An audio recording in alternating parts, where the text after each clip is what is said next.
بہلول کا نام آپ نے سنا ہوگا، یہ مشہور مجاذیب میں سے یہ مجذوب گزرا ہے۔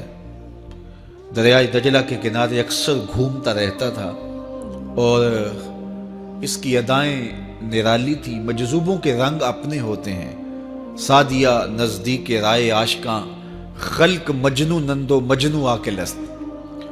تو لوگ انہیں بے وقوف کہتی ہے، لیکن اہل عقل اور اہل تصوف انہیں دانا کہتے ہیں۔ اس لیے بہلول دیوانہ کہا جاتا تھا، لیکن بہلول دانا کہتے ہیں اہل خرد، کہ اصل حقیقی عقل تو ان کے پاس ہیں جو در محبوب تک پہنچ گئے۔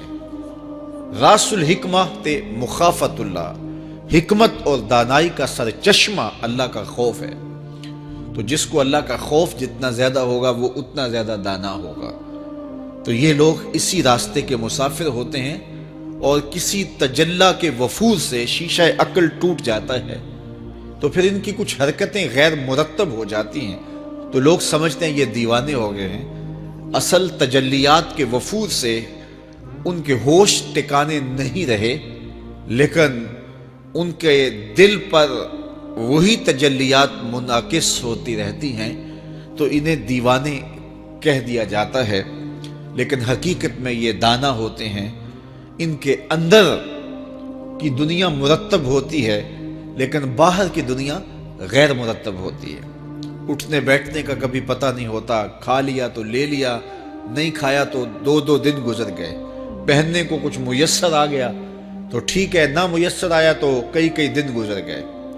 تو ان کو اپنے ظاہر کا خیال نہیں ہوتا، ان کی نظر مشاہدہ جمال پہ ہوتی ہے، اور پھر یہ دنیا سے اور اپنے آپ سے بھی بے گانے ہو جاتے ہیں، اور لوگ انہیں دیوانہ کہہ کے پکارتے ہیں۔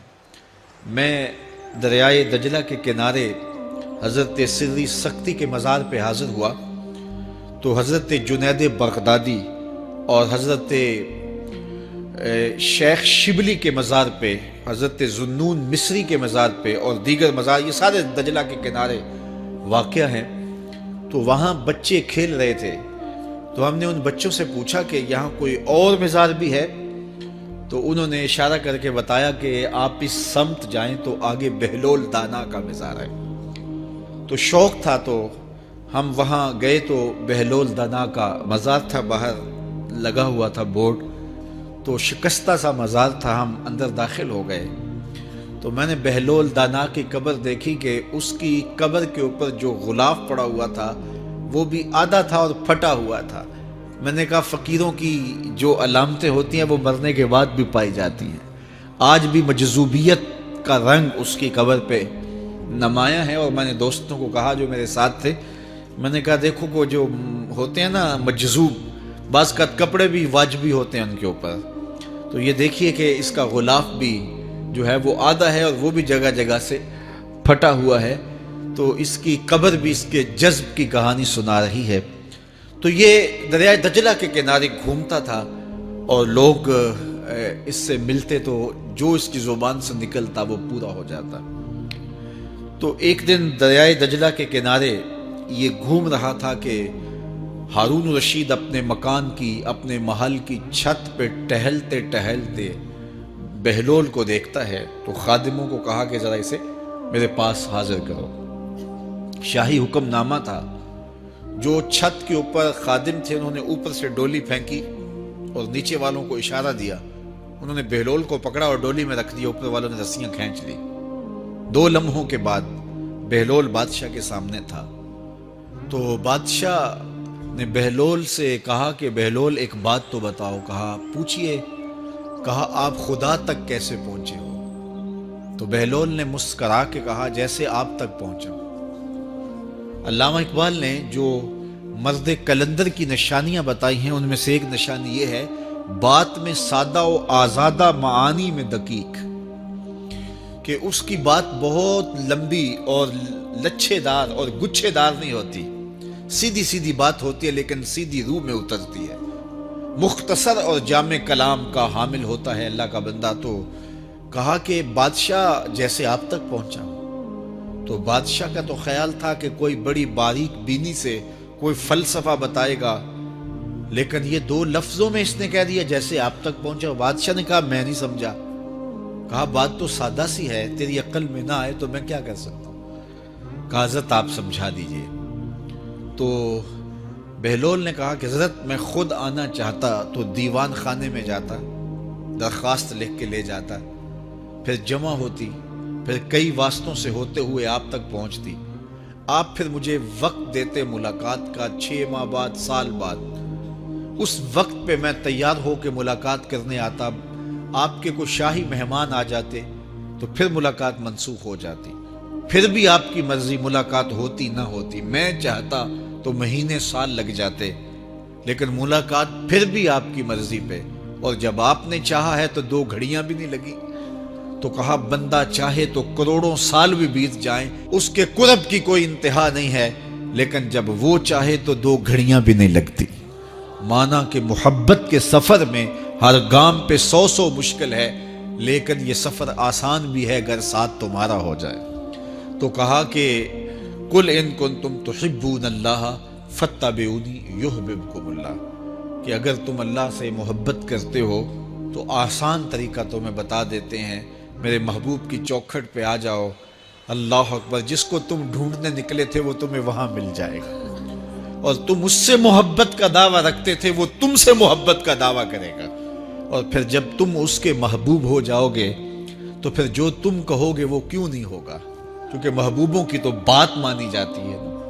یہ نظام الدین اولیاء علیہ رحمہ کو محبوب الہی کہتے ہیں نا، ان کا واقعہ بھی علماء نے یہ لکھا ہے، صوفیاء نے، کہ ان کے شیخ حضرت بابا فرید الدین گنج شکر رحمۃ اللہ تعالی علیہ ایک دن موج میں آ گئے اور کہا کہ نظام الدین محب بنو گے یا محبوب بنو گے؟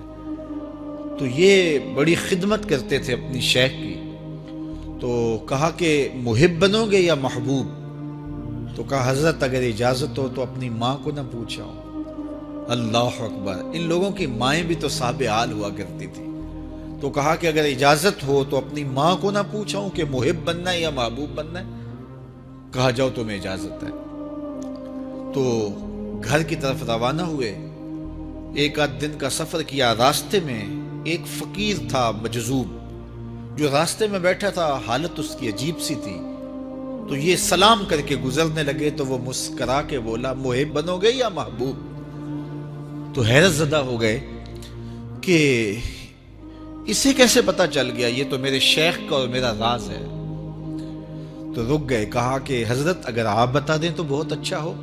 کہا نہیں ماں سے پوچھو، جو وہ بتائے گی وہی بن جانا، اور اگر ماں نے نہ بتایا تو کل آ جانا، اسی وقت یہاں ملاقات ہوگی، پھر میں بتا دوں گا۔ خیر چلے، رات کو پہنچے، والدہ کی خدمت میں سلام پیش کیا، پاؤں دبائے اور کہا کہ شیخ موج میں آ گئے اور کہا محب بنو گے محبوب بنو گے؟ تو میں نے کہا ماں سے پوچھ لوں، تو میں اماں جی آپ سے پوچھنے آیا ہوں، راستے میں یہ واقعہ بھی ہوا۔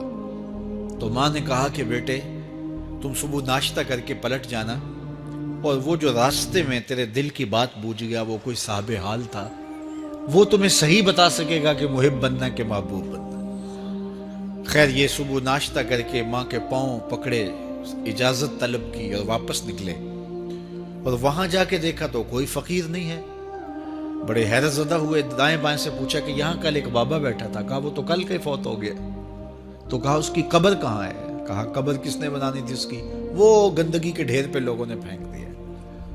دل میں بڑے حیرت زدہ ہوئے، اتنا باکمال تھا، لیکن اپنی حالت یہ، خیر وہاں چلے گئے اور جا کے کھڑے ہو کے پوچھنے لگے بندہ خدا دل کی باتیں بوجھتا تھا اور میرے ساتھ وعدہ کیا تھا کہ اگر ماں نے نہ بتایا تو کل آنا، اور اپنا پتہ ہی نہیں تھا کہ کیا ہونے والا ہے۔ یہ بات کہی تو بابا اٹھ کے بیٹھ گیا۔ عرش فرش تے بانگا ملیاں تے مکے پہ گیا شور، بلے شاہ سا مرنا ناہی تے گور پیا کوئی ہور۔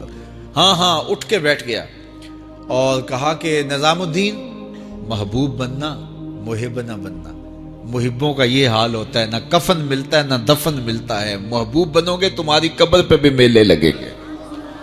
فاتبعونی یحببکم اللہ، اگر حضور کی اطاعت کرو گے، حضور کی فرما برداری کرو گے تو تم محبوب بن جاؤ گے۔ تو حضور کی محبت خدا کی محبوبیت کا ذریعہ ہے، اس لیے ہمیں حضور کا پیار اپنی روحوں میں موجزن کرنا ہے، حضور کی محبت اپنی روحوں میں اتارنی ہے، اور محبت اپنے تمام تر تقاضوں کے ساتھ جب روح پذیر ہوگی تو پھر ہمارا انداز زندگی بھی سنور جائے گا، ہماری آخرت بھی سنور جائے گی۔ محبت کے من جملہ تقاضوں میں سے سب سے بڑا تقاضا محبوب کی اطاعت ہے، کہ بندہ جس سے پیار کرتا ہے اس کی بات مانتا ہے۔ یہ ہے دعوی محبت کا ثبوت، اس کی دلیل۔ اور حضور کے صحابہ کی زندگیاں دیکھیے کہ انہوں نے حضور